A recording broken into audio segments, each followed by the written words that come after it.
Okay, so for this last session, believe it or not, this is the last session of actual coding stuff before we get to fun things in the showcase. I've just taken I know our favorite data in the universe, insurance data, whatever that is, and I've made a box plot. The only purpose in this box plot is nothing. But what I want you to do for this one is get whatever chart is interesting to you, something you've been working on or whatever. And what we're going to learn for this one, and I'll show you what mine looks like visually. It's a set of box plots. That's the one that I have. It's the men and women BMI age thing. So it's not so much that I care about this data. I just want to make a chart that's slightly interesting. And what we're going to be doing is, it's all well and good to be able to program a box plot or something like that. That's great. But really, at the end of the day, oftentimes what we want to do is we want to take these charts and put them online, some capacity. And there's a few ways that you can do that. And so that's kind of what we're talking about in this session. It's kind of like deploying, really, like deploying it to other users. And there's some quick and dirty methods that you can use. And there's also some ways to output the files directly. So the first thing is I'm going to, oh, actually I can get rid of that. I'm gonna clean up this code just a smidge from yesterday because we were kind of messing around. And I've got, in my particular case, I'll remind you of the code. I've got the data frame use statement, the box plot use statement. The data frame, I'm loading the insurance file. And then I've got one column age, and then two factors, children and sex. And then I've got box plot chart equals frame colon box plot. And then I've got the separate by factors to show it as a facet grid. And then I've got display. And I'm going to copy paste this into Slack so that you can also get it there. But it's, there's nothing special about this. Any chart that you're working on is fine for this example. So the first thing that I want to do is I want to talk a little bit about what the charts do when they're created. And so part of what happens is when you generate a chart in Quorum, it goes and it creates on the fly art assets. And then what it does is it lays them out and organizes them in spacing that you provided. So when it then can display itself on the web, it can be done in a couple ways. The first way is we can present it in what's called WebGL. Okay, and how many people know what WebGL is? Anybody? Yeses and nos in the thing? Yep, so a couple people. WebGL is basically a way to directly connect to your graphics hardware, like your graphics programming unit or GPU on your machine. And you absolutely can present your charts in WebGL on the web, but there's a downside. Does anybody know what it is? It is not obvious.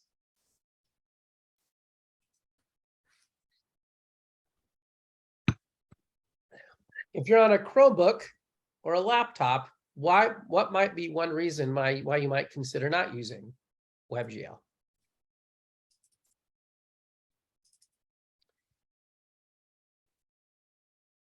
Okay, not obvious then. WebGL, just like running programs offline in Quorum, requires an animation loop.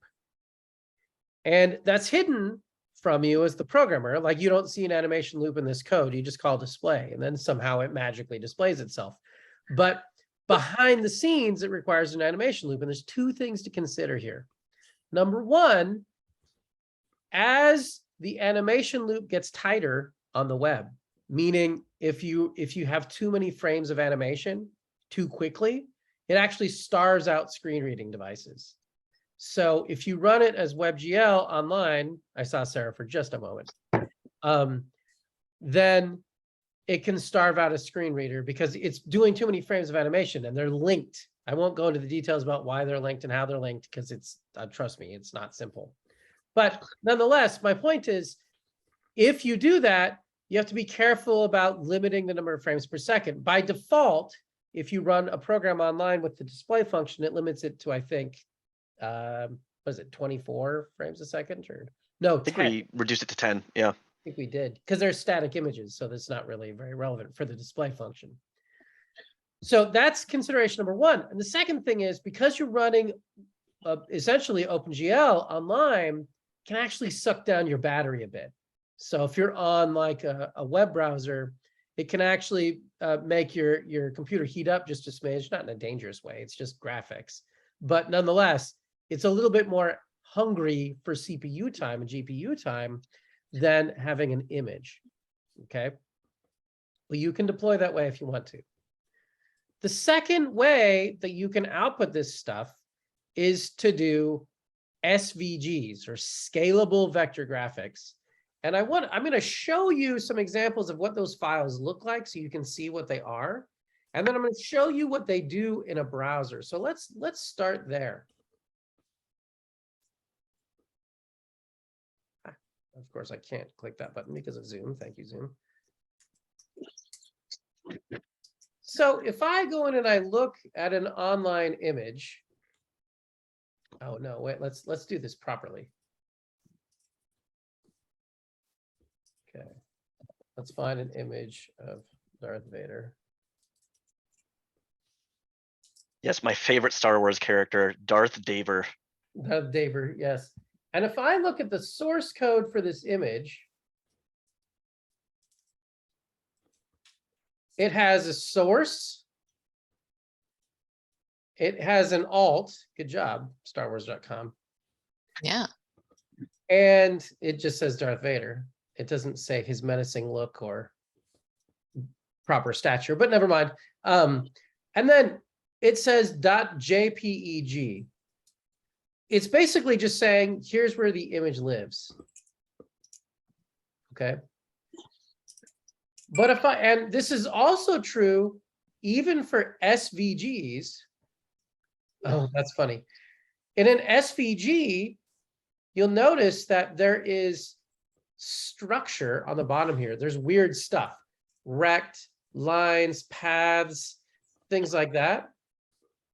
These are all in here and they indicate information about what's in there. This is how you make them accessible. But this image is shown as an example of a non-accessible SVG because we're trying to highlight that ours have to generate some sort of special stuff. Similarly, here's one that is. There's some source code here, and you'll notice that it starts describing stuff. It references a script that has information in it.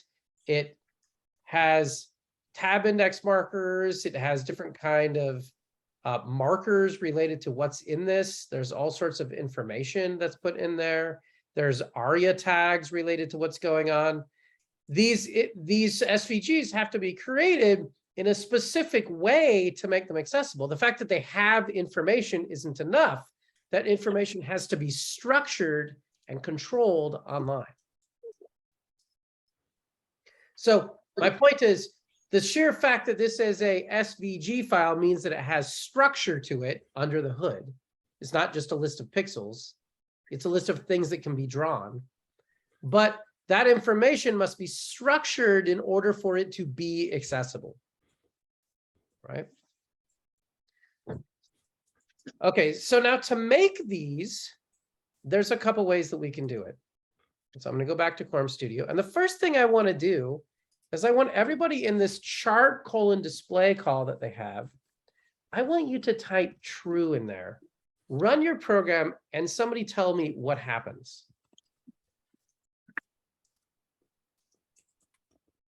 It does something kind of bonkers. I know, but that's because we cheated yesterday. Nah, go ahead, say the answer. It kind of flashes on the screen and goes away. Yes, it does. And the reason we want that function is because we want OpenGL or Quorum to do all the calculations necessary to make these charts. But we're not planning on making a game or making an animation loop. What we're planning on doing is generating out an SVG file, and we can do that pretty easily. So we say chart, colon, and then we say save. And I'm going to call mine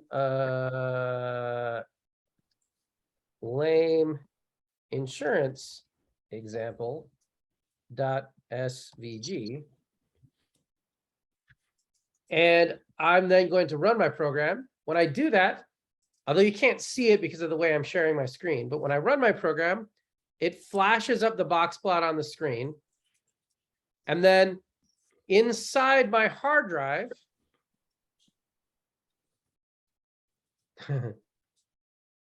oh, right, I'm looking at the wrong project. I was like, it's not there. And then I'm like, oh, wait. What folder is this? It's under scatter plot. All right. And then under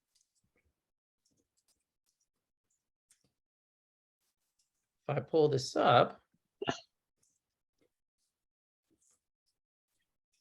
it made the file on disk, claim insurance example, and ta-da, it's got my chart. Now, inside of this as well, you will notice that it has all this structure, and it also has this weird stuff at the bottom.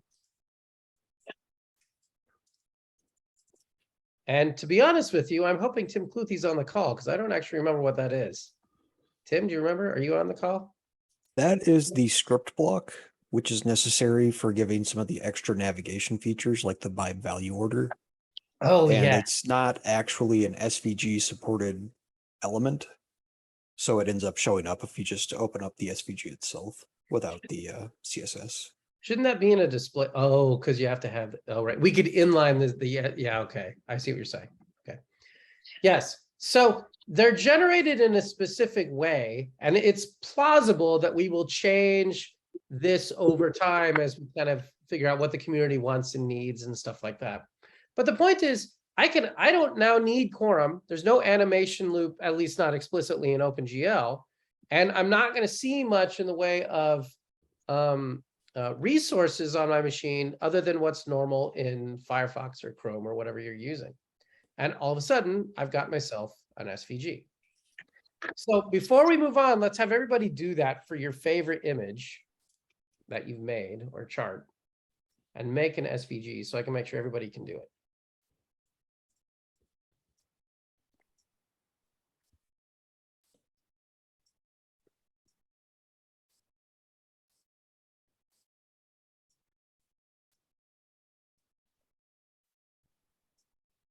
Hey, I stepped out for a minute. What's the save? Is it chart colon save and then you give it a file name? Yep. Let me double Okay. back too. So here's my current code block.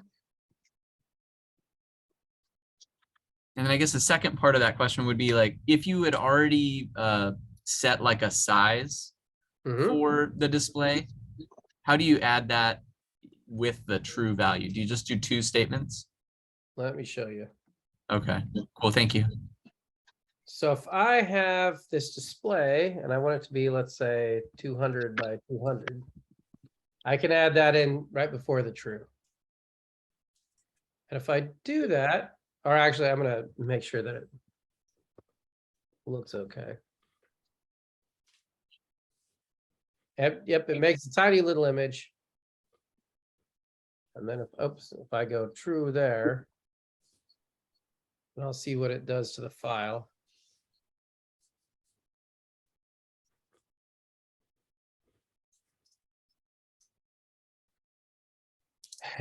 Perfect. Okay. This will make it clear. If I did that and I made it small like that, you'll notice visually, although accessibility wise, it won't actually make any difference. Visually, it looks kind of pixelated and blocky because I made it intentionally have a smaller resolution, which makes sense. It's kind of actually adorable looking. It's almost like I was gonna say it's kind of cute. it kind of is actually. Yeah, it's like I feel like I'm playing like Mario Kart or something. I mean, Super Mario Brothers or something. Like right in my head, with the moment that popped up, I was like, da, da, da, da, da, da, da, or something like, in my head. It was a legally distinct version, to be clear, in my head. Nintendo.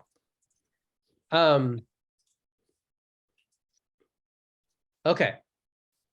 Everybody with me so far on SVG? So you can host all these on your website. If you have like charts and graphs that you make for a report, you can put these SVGs in there. If you embed them in different kinds of documents, they will or will not be accessible depending on what you're doing. For example, if you take an SVG and you rasterize it to a JPEG, it will no longer be accessible. If you take an SVG and you put it inside of a PDF document, it's not really going to be accessible because PDF doesn't have any way to control it, right? So like, it's not magic. It is a web thing. Like if it's on the web, you can make it accessible.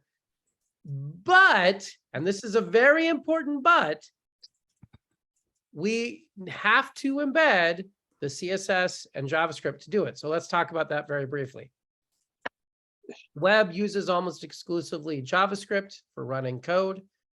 There's a few exceptions. One of them is called WebAssembly, and there's some academic experiments too, of course. But generally speaking, most of the web runs on JavaScript. So we've created a special JavaScript library for you that you can embed automatically, and we'll get to that in a second, for your websites. You can rip it straight from the Quorum server if you want a specific version only, or you can just reference the one on the Quorum server and then ta-da, that you're good to go. That means you can use all the accessibility scripts and the SVGs without needing any extra programming. You just dump up the SVG and you're done. That's it, right? So that's good. So a number of groups are interested in this kind of thing because this allows you to basically have any accessible reporting and stuff like that right away. So like if you're out of school and you have to do your financial reports, or you have to do, some kind of reporting to the state about stuff, now you can do all that accessibly without needing any of this stuff. So here's my point. My point is, this stuff is cool to teach kids, but adults need to do reporting with this stuff too. So don't forget that if your schools need these kind of charting libraries and stuff like that, they're available and you can use them online, and the code's not that hard. It takes a little bit of training, but compared to some of the other stuff that we've done at EPIQ for many years, all the games and all that, this stuff is way easier than that. So it's at least something you can learn, even if it takes a little bit of practice to get the hang of it. And it clearly does, right? It's not trivial, but at the same time, like compared to the game libraries, it's much, much simpler, right? Because, it's not OpenGL and all this kind of crazy stuff. So, okay. The next thing that you might want to do is, it's all well and good to generate these SVGs and put them on the website in a certain way and then reference a JavaScript. And if you're comfortable doing that, that's one thing. But we also were kind of aware that there are some folks that they just want to like make a file and send it to their friend already embedded and good to go because they just don't want to mess with it, right? And so there's a second function that you can use, show you, that Tim Cluthy put together. And it's chart, and I'm going to notice that there is a ton of stuff here. And maybe I should just mention what these are very briefly, just to make sure that you know what they are. There's all sorts of functions inside the charting library. And I won't go into all the details, but you can add instructions. You can add what's called a gesture listener. You could actually add, if you're writing an iOS application, you can make your chart swipeable, like to go up and down, or like swipe or pinch zooming. If you want to add that kind of stuff, you can do that sort of thing, which is pretty cool. So like you have like an iPad application that you're writing for a kid or something, you can make it have a swipe gesture so you can adjust your charts in certain ways. You can do stuff like that. Yeah, it's super cool. And then you've got all sorts of stuff for touch listening. You've got you can actually add physics to your chart. I don't know why on earth you would want to do that, but you could do that. You can make your chart like bounce around and like fall down the stairs or something like that, or go swinging on a rope. I don't know. The point is, while these are designed in part for representing so that you can put them on SVG, they're also part of the game engine. So you can do with them whatever you want. They're just visuals that happen to be shaped like a chart. So you can like apply force vectors to them. I don't know, whatever. Normal stuff like mouse overs, you can have them collide. You can have charts collide with each other. And then I don't know what they do, but you can choose that. You can do all sorts of stuff like that. But the function that I'm looking for, and I'm doing it, I'm manually going down so I can kind of show you, is eventually we're going to get to, oh yeah, there's all sorts of functions like the border color, the border style, the border thickness. We can have in almost all of Quorum's libraries now for user interfaces, you have rounded corners if you want them now. So if you want to make it look all pretty and stuff like that, you can do things like that. Adding shadowing in some cases, or kind of a light, no, that's not shadowing. It's a drop shadow, I think. You can get its children, and actually it's fun. There's a call called dispose. So technically you can dispose of a chart's children, which I actually find very unfortunate. We didn't intentionally do it that way, call it that, but it just kind of worked out that if you combine them, that it was funny. In that case, yeah, but I think there is actually an action called dispose children as well. There Is there? is. Yeah. There is. My students find it every year when they're going through autocomplete. There we It's- go. Yeah, it adds giggles to the room, and then we explain the idea of parent and child, and then they understand. It's actually kind of unfortunate that these names are used in computer science, but it is what it is for now. So anyway, foreground colors, font colors, globals, panels. You can see I've barely even hit G, and I'm talking about this stuff. Someone on our team had to go and write all of these functions, and you're welcome to use any of them, of course. But I'm trying to give you a sense of the kinds of things you can do. You can add a joint and put them on a rope and swing the charts back and forth or whatever. Anyway, we're going to look for a function that starts with an S. So I'm going to filter this list substantially.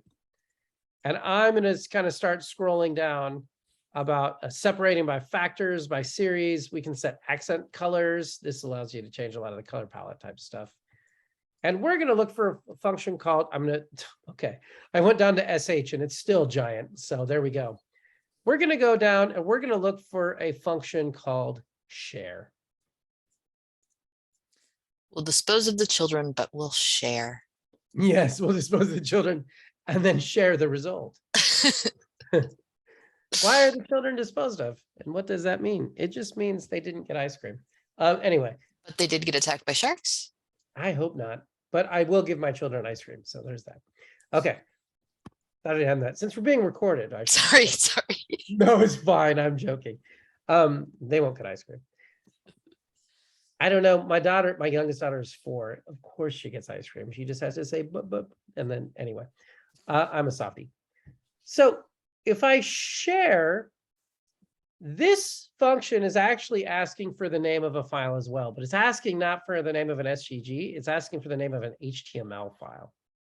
So it's saying, hey, share is telling you, make a web page, embed it with the right JavaScript, and then dump in the SVG in the right way so you can see how this is structured. And I'm going to pull up the actual source code for this once it's generated. And there's a really good reason why, because you have to embed your SVGs in a very specific way or they won't be accessible, right?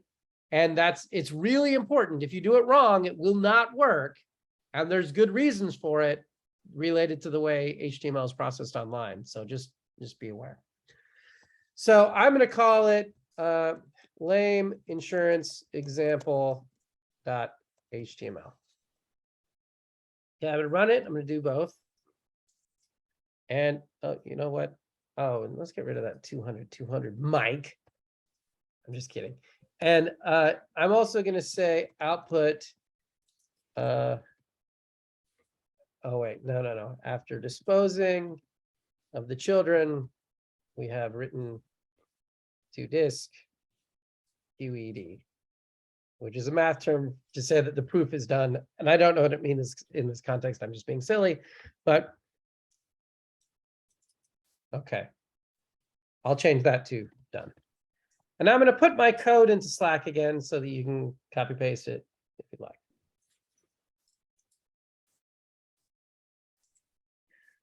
Of course, I suppose I should have checked my code before doing that. That's okay. We'll get to there. There was actually that bug with displaying without giving a size with that Oh, function.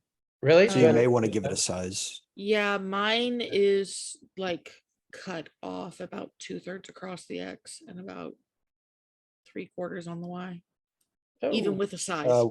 The game engine doesn't like it Yeah, if you the- try and tell it to open a window with height 0. Oh, that's, I can't spell. Okay, thank you. Okay. Perfect. So the first thing I'm going to do is I'm going to show what this looks like right now. And I think Tim was saying that there is a bug with this. It kind of cuts it off a little bit. Is that right, Tim? Yeah, it's pulling some weird numbers because it didn't have a display. I saw where something wasn't getting set right. Well, So it'll oh, get fixed soon. oh, okay, okay. So there's a bug where it's causing it to not display quite properly yet in the system, but never mind that for right now. You can see that the chart is in there. And the crucial bit isn't that. The crucial bit is that we need to look at this source code for this HTML file. And I'm not going to force, obviously, I'm not going to try to force everybody to use HTML, but I mean, to memorize HTML. But I want to give you a sense of what this looks like because it'll give you a sense of how you can embed this stuff. So let's take a look at what this generates for us. And it's pretty ugly. And when you look at stuff like this, don't forget that we're not trying to tell you to memorize this stuff. It's way too much for a single human to understand. There's a lot of crazy commands and all sorts of stuff. And in this file, you've got some code related to the website, which is up here at the top. And it has like doc type HTML. This is normal HTML code. And then it starts it. I'm going to add some space here. There's eventually this thing that says SVG viewbox 700, 600. Oh, is that the bug, Tim? It didn't put that in properly? Yeah, I I think wrote if that. you made a smaller chart on your display size, then it would probably work. But yeah.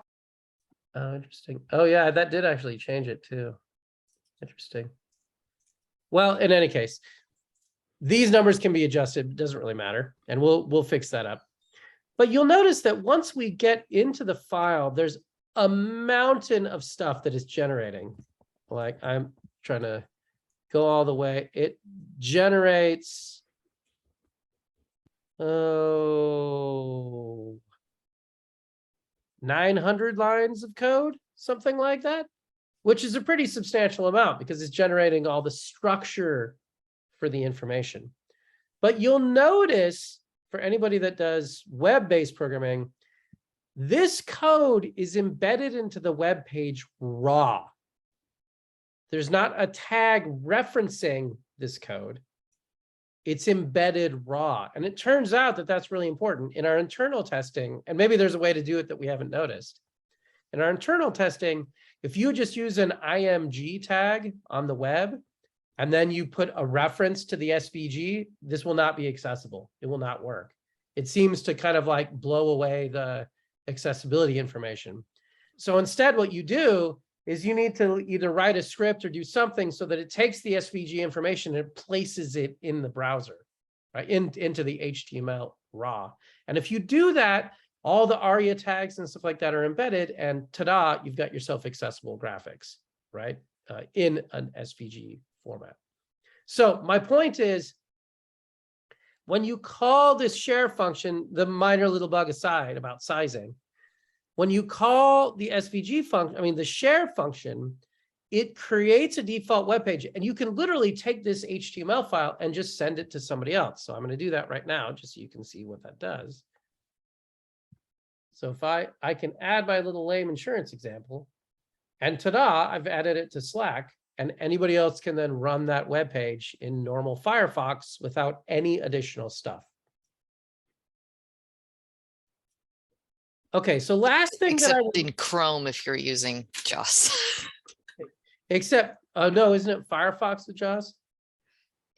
Yeah, the Firefox with JAWS. yeah, if you're using Firefox and JAWS, you don't want to run it right now till you fix that. Yeah, I think that he said that it's going to take him a little bit more time on that one. He looked Yeah. last night, he was pinging me. He's like, I think it has something to do with focus and tab index and Firefox doesn't report it or something. I don't know exactly. Browsers are a little wonky. Safari works pretty well for these charts, but Safari has weird rules about how it manages ARIA as well. So like, I don't know. There's a little bit of browser inconsistency that is kind of outside of our control, but we're working on trying to make it as consistent as we can. So. Okay. Besides those issues, I want to also point out that when you're embedding these, there's 2 scripts that get embedded with this share that are automatic. The first is this thing that says quorumlanguage.com/script/quorumcharts.js. And the second is style/quorumcharts.css. And we embed these 2 items as a reference because HTML doesn't magically know how to traverse all these charts or what would be meaningful in your charts. So we have these extra scripts that allow you to handle all the keyboard presses and traversals and stuff like that automatically. If you rip those out, they won't be as accessible, although sometimes browsers do make some assumptions about how you can traverse these things anyway. So you still might get some of the information. It just won't feel or look the same.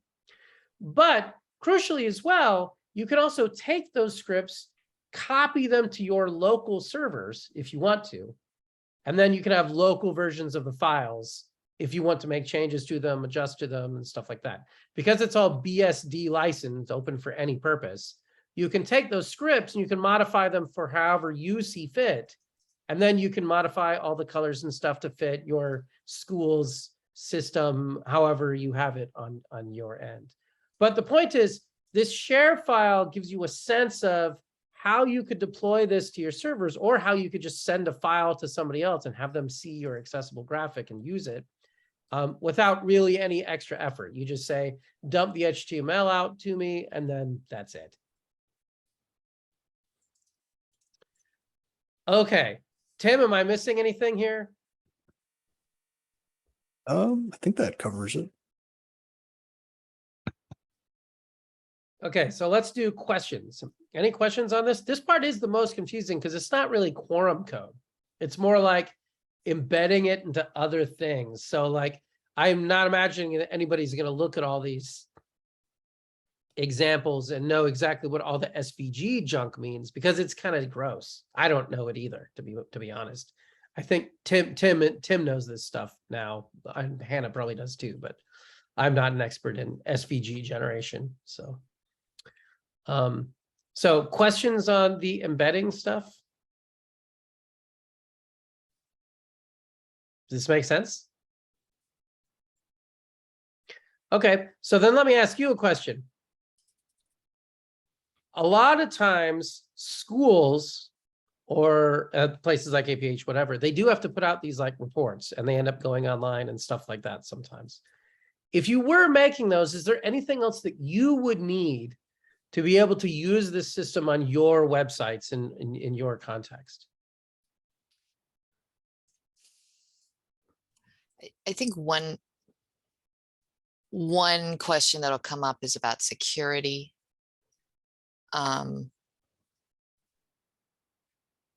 Just like, okay, if we embed this on our website, is it going to open up a big hole? For the SVGs, that's actually impossible because it doesn't connect to your server in any way. So for the SVGs, that it is actually impossible. It cannot possibly open up a security problem. The only thing I would say is that for the JavaScript side, JavaScript's client side, so it still can't connect to your servers in any way. But if it makes anybody feel more comfortable, they can put those JavaScript files and host them on your own server as well. But there's no, it's client side only. So it's only happening on the user's local machine. There's no server side code required. Does that make sense? Yeah, yeah, great. Yeah, so that would work. But it could be that people need other things, different chart types. That might be that like you really need candlestick diagrams for your school or something like that. Is there anything else that people would need to deploy this technology in practice at their school or for their situation or for their kids or whatever it is? I just want to make sure that we're kind of covering people's needs for the embedding side, because we're kind of guessing. We added the share feature. Tim added it literally like a week ago. He was like, hey, Stefik, can you shove this in the release after all? And I was like, fine. I have a question. Yeah. So, like, say we have to do like failure reports or look at correlations between attendance and grades and stuff, but we use Power School by Pearson. So, you know, like we can download some of the things into Excel format, and then like, you know how we looked up the CSV files. So like we'll save them as CSVs, and then like, I don't know, like the problem I've had most of the time is how to actually, whenever I'm putting in the code and like you'll tell it where to go find that file, like the insurance.csv. Sometimes for me, it wouldn't like pull up those reports. Like I could see them in Excel, but sometimes they wouldn't come up whenever we were doing the quorum stuff for me to be able to, you know, look at the data. Like if I did the tutorial, of course it worked. But like when I tried to copy it over to Quorum to pull it up, it didn't always work. And a lot of times we do have to do like reports like that about, you know, how did attendance affect the grades and stuff. Yeah, no problem. Let me walk you through that. I'm on my Mac, so if you're on, are you on Windows, Stephanie, or Mac? Windows. Okay, so it'll look slightly different on your side, but it's the same idea. So one thing that's kind of funny, inside those examples for the CSV thing, there's this function that says frame::load, and then it says insurance.csv. And what that means is that has a really literal meaning. And the literal meaning is that your source code folder has a particular location. This insurance.csv file is at the root of that project folder.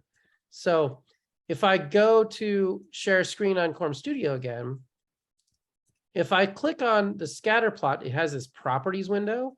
And inside of it, there's this thing that says project location. In my case, it says users/Stefik/Quorum Studio/scatterplot, and it'll have a different name for you. But you can actually copy that file straight to that folder. And if you do that, if it says the name of the file there, that will work.